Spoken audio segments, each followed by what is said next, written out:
Bismillahirrahmanirrahim. Assalamualaikum warahmatullahi wabarakatuh. Alhamdulillahirabbil alamin. Assalatu wassalamu ala asrafil anbiya'i wal mursalin wa ala alihim wa sahbihim ajmain, amma ba'd. Segala puji dan syukur kita panjatkan kehadirat Allah Subhanahu wa taala yang telah memberikan kita banyak nikmat, di antaranya nikmat sehat dan sempat, sehingga kita dapat mempresentasikan makalah kita pada hari ini. Salawat dan salam tak lupa kita haturkan atas junjungan alam Nabi besar Muhammad Sallallahu Alaihi Wasallam. Baiklah, kami dari kelompok 5 akan mempresentasikan hasil makalah kami yang berjudul Aliran-aliran Filsafat. Sebelum kami mempresentasikan hasil makalah kami akan memperkenalkan anggota kami terlebih dahulu. Saya Desi Sapitriani sebagai moderator. Pemateri pertama atas nama Peri Darmawan, pemateri kedua atas nama Rahmawati, pemateri ketiga atas nama Baik Nurbayani, dan kesimpulan atas nama Lalu Atmaji Wiraduta. Baiklah, untuk mempersingkat waktu, marilah kita mulai presentasi kita pada hari ini dengan mengucapkan basmalah. Bismillahirrahmanirrahim. Selanjutnya, penyajian materi. Untuk pemateri pertama, atas nama Peri Darmawan, kami berikan waktu dan tempatnya. Assalamualaikum warahmatullahi wabarakatuh. Saya sebagai pemateri pertama. Bab 1, pembahasan. A. Pengertian filsafat.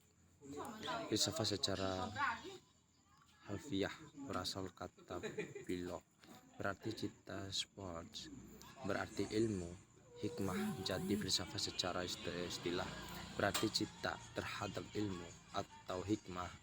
Pengertian dari teori lain menyatakan akan Arab filsafat dari bahasa Yunani. Filosofia, filosof berarti cita, loving, sophia berarti pengetahuan atau hikmah. Wisdom, jadi Kristologia berarti cita kepada kebijaksanaan atau cita pada kebenaran.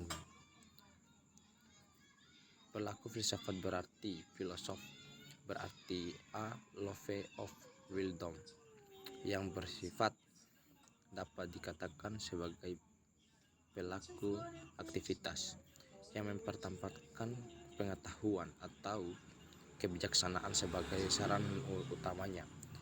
Aristoteles, filosof Yunani kuno, mengatakan filsafat memperhatikan seluruh pengetahuan, kadang-kadang disamakan dengan pengetahuan tentang wujud, ontologi. Adapun pengertian, filsafat mengalami perkembangan sesuai era yang berkembang pula pada abad modern. Herbert, filsafat berarti suatu pekerjaan yang timbul dari pemikiran terbagi atas 3 bagian: logika, metafisika, dan estetika. Termaksud di dalamnya etika. Filsafat mendapatkan pengetahuan sebagai saranan, maka dengan demikian pengetahuan tidak terlepas dari pendidikan. Jadi filsafat sangat berpengaruh dalam filsafat pendidikan seperti manajemen pendidikan, pencernaan pendidikan. Makalah ini mencoba untuk membahas tentang karakteristika pengertian aliran-aliran filsafat tersebut dengan kajian pendidikan, khususnya manajemen pendidikan. B. Perkembangan filsafat. Masyarakat primitif menganut pemikiran mitosetis yang mengandalkan mitos guna menjelaskan fenomena alam, perbuatan, pola pikir, dan mististis menjadi logosentris membuat manusia bisa membedakan kondisi real dari ilusi, sehingga mampu keluar dari mitologi dan Baik, Assalamualaikum warahmatullahi wabarakatuh. Saya Rahmawati akan melanjuti pemateri kedua, yaitu tentang C. Faham dan aliran filsafat. Yang pertama, utilitarianisme. Utilitarianisme berasal dari kata Latin utilis, yang berarti berguna, bermanfaat, berfaedah, atau menguntungkan. Istilah ini juga sering disebut sebagai teori kebahagiaan terbesar atau the greatest happiness theory. Utilitarianisme sebagai teori sistematis pertama kali dipaparkan oleh Jeremy Bentham dan muridnya John Stuart Mill. Utilitarianisme merupakan suatu paham etis yang berpendapat bahwa yang baik adalah yang berguna, berfaedah, dan menguntungkan. Sebaliknya, yang jahat atau buruk adalah yang tak bermanfaat, tak berfaedah, dan merugikan. Karena itu, baik buruknya perilaku dan perbuatan ditetapkan dari segi berguna, berfaedah, dan menguntungkan atau tidak. Dari prinsip ini tersusunlah teori tujuan perbuatan. Yang kedua, idealisme. Idealisme berasal dari kata ide yang artinya dunia di dalam jiwa atau Plato. Jadi pandangan ini lebih menekankan hal-hal bersifat ide dan merendahkan hal-hal yang materi dan fisik. Realitas sendiri dijelaskan dengan gejala-gejala psikis, roh, pikiran diri, pikiran mutlak, bukan berkenaan dengan materi. Kata idealisme pun merupakan istilah yang digunakan pertama kali dalam dunia filsafat oleh Leibniz pada awal abad 18. Ia menerapkan istilah ini pada pemikiran Plato, seraya memperlawankan dengan materialisme Epikuros. Istilah idealisme adalah aliran filsafat yang memandang yang mental dan ideasional sebagai kunci ke hakikat realitas. Dari abad 17 sampai permulaan abad 20, istilah ini banyak dipakai dalam pengklarifikasian filsafat. Tokoh-tokoh lain cukup banyak: Berkeley, John H. Edwards, Hobson, Edmund Husserl, Meissner, dan sebagainya. Yang ketiga, rasionalisme. Rasionalisme atau gerakan rasionalis adalah doktrin filsafat yang menyatakan bahwa kebenaran haruslah ditentukan melalui pembuktian, logika, dan analisis yang berdasarkan fakta daripada melalui iman, dogma, atau ajaran agama. Pada pertengahan abad ke-20 ada tradisi kuat rasionalisme yang terencana, yang dipengaruhi secara besar oleh para pemikir bebas dan kaum intelektual. Rasionalisme modern hanya mempunyai sedikit kesamaan dengan rasionalisme kontinental yang diterangkan René Descartes. Perbedaan paling jelas terlihat pada ketergantungan rasionalisme modern terhadap sains yang mengandalkan percobaan dan pengamatan, suatu yang ditentang rasionalisme kontinental sama sekali. 4. Pragmatisme. Pragmatisme adalah aliran filsafat yang mengajarkan bahwa yang benar adalah segala sesuatu yang membuktikan dirinya sebagai benar dengan melihat kepada akibat-akibat atau hasilnya yang bermanfaat secara praktis. Dengan demikian, bukan kebenaran objektif dari pengetahuan yang penting, melainkan bagaimana kegunaan praktis dari pengetahuan kepada individu-individu. Dasar dari pragmatisme adalah logika pengamatan, di mana apa yang ditampilkan pada manusia dalam dunia nyata merupakan fakta-fakta individual dan konkret. Dunia ditampilkan apa adanya dan perbedaan diterima begitu saja. Representasi atau penjelmaan realitas yang muncul di pemikiran manusia selalu bersifat pribadi dan bukan merupakan fakta-fakta umum. Ide menjadi benar ketika memiliki fungsi pelayanan dan kegunaan. Dengan demikian, filsafat pragmatisme tidak mau direpotkan dengan pertanyaan-pertanyaan seputar kebenaran, terlebih yang bersifat metafisik, sebagaimana yang dilakukan oleh kebanyakan filsafat barat di dalam sejarah.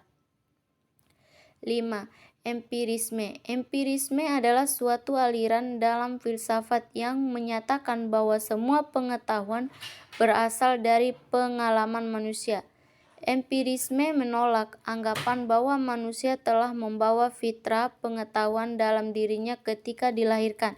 Empirisme lahir di Inggris dengan 3 eksponennya adalah David Hume, George Berkeley, dan John Locke.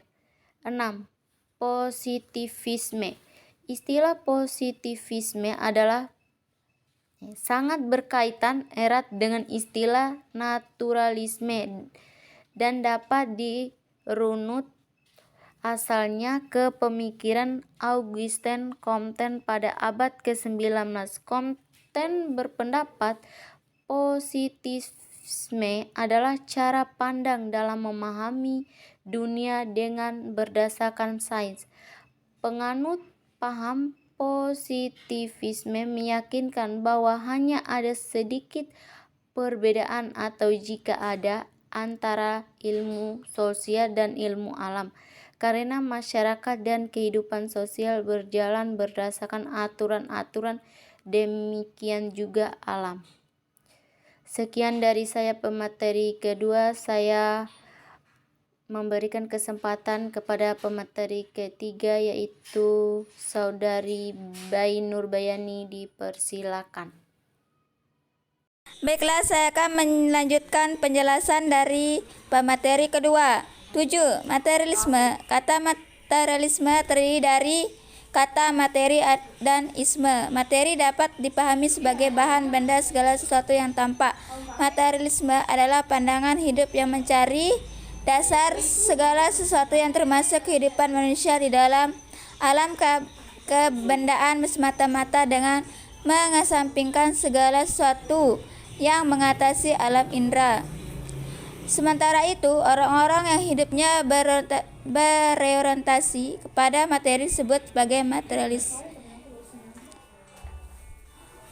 Orang-orang ini adalah para pengusung paham ajaran materialisme atau juga orang yang mementingkan kebendaan hal yang humanisme adalah uang dan berbagai umum. Maka materialisme adalah paham yang menyatakan bahwa hal yang dapat dikatakan benar-benar ada materi.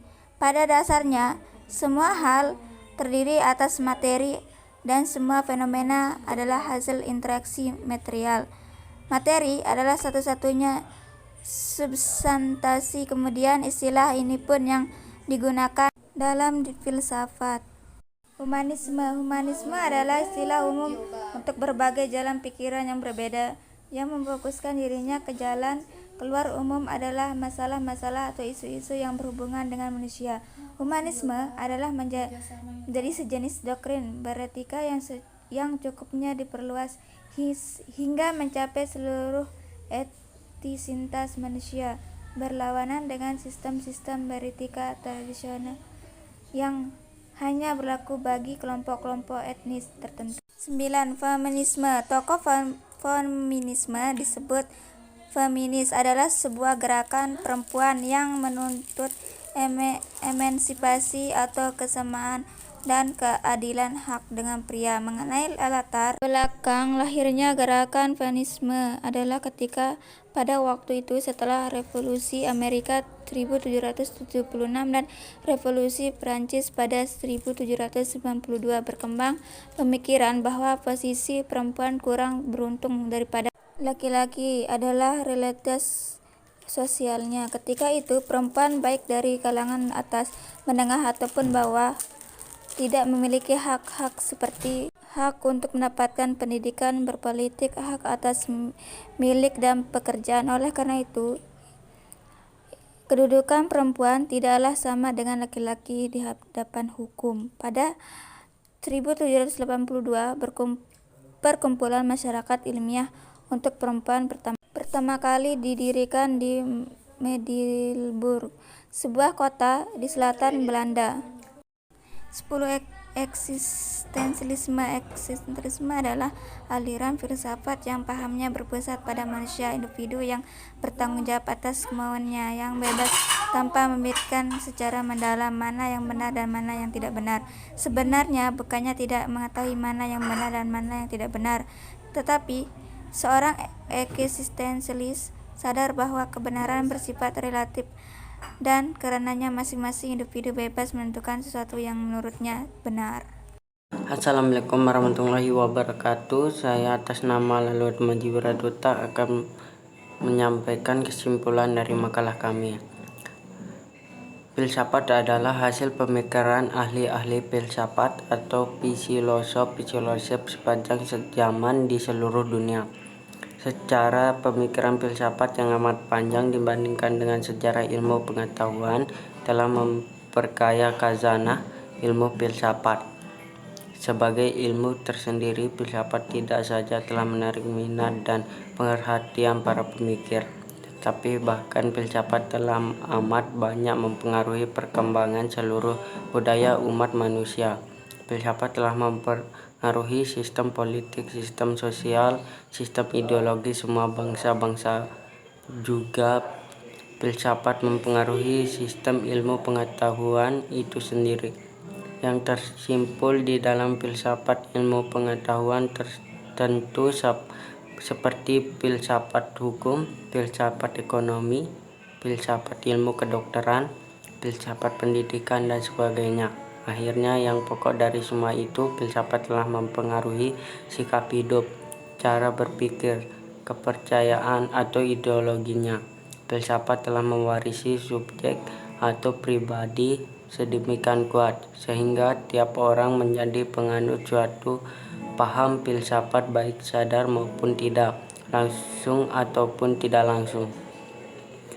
Ajaran filsafat pada dasarnya adalah hasil pemikiran seseorang atau beberapa orang ahli filsafat tentang mengetahui secara fundamental perbedaan cara dalam mengapproach suatu masalah akan melahirkan kesimpulan-kesimpulan yang berbeda pada tentang masalah yang sama. Perbedaan itu dapat juga disebabkan latar belakang pribadi pada ahli tersebut dibandingkan pengaruh zaman, kondisi dan alam pikiran manusia di suatu tempat. Kenyataan itu melatar belakangi perbedaan tiap-tiap pokok suatu ajaran filsafat. Dan oleh peneliti para ahli kemudian ajaran filsafat tersebut disusun dalam satu sistematika dengan kategori tertentu. Klasifikasi inilah yang melahirkan apa yang kita kenal sebagai suatu aliran sistem, suatu ajaran filsafat. Satu ajaran filsafat dapat pula sebagai produk suatu zaman, produk suatu kultural and social metrik. Dengan demikian, suatu ajaran filsafat dapat merupakan reaksi dan aksi atas sesuatu realita di dalam kehidupan manusia. Suatu ajaran filsafat dapat merupakan reaksi dan aksi atas sesuatu realita di dalam kehidupan manusia. Filsafat dapat berbentuk cita-cita, idealisme yang secara radikal berhasrat meninggalkan suatu pola kehidupan tertentu, terkhusus pada bidang filsafat awal mula timbulnya berasal dari rasa ingin tahu, kemudian terbentuklah mitos yang mempercayai keberadaan sifat gaib, yaitu roh-roh di balik alam jagat raya ini. Dan ini dipercayai oleh orang pendahulu sebagai suatu kebenaran. Selanjutnya, rasa kritis pun semua menderai orang-orang atas kebenaran mitos itu. Rasa sanksi pun muncul, lalu ingin kepastian. Timbulnya pertanyaan dan rasa-rasa tersebut adalah dasar timbul filsafat. Berdasarkan kenyataan sejarah, filsafat bukan semata-mata hasil perenungan, hasil pemikiran kreatif yang terlepas daripada prakondisi yang menentang. Paling sedikit, ide-ide filosofis adalah jawaban terhadap problem yang menentang pikiran manusia, jawaban atas ketidaktahuan atau verifikasi tentang sesuatu. Filsafat juga merupakan usaha memenuhi dorongan-dorongan rasional manusiawi demi kepuasan rohani. Sekian kesimpulan dari saya, kurang lebihnya mohon maaf. Saya kembalikan kepada moderator. Assalamualaikum warahmatullahi wabarakatuh. Baiklah, itulah tadi penyajian materi dan kesimpulan dari kelompok kami. Kurang dan lebihnya kami mohon maaf. Untuk mengakhiri presentasi kita pada hari ini, marilah kita sama-sama mengucapkan alhamdulillah. Alhamdulillahirabbil alamin. Sekian dari kami. Assalamualaikum warahmatullahi wabarakatuh.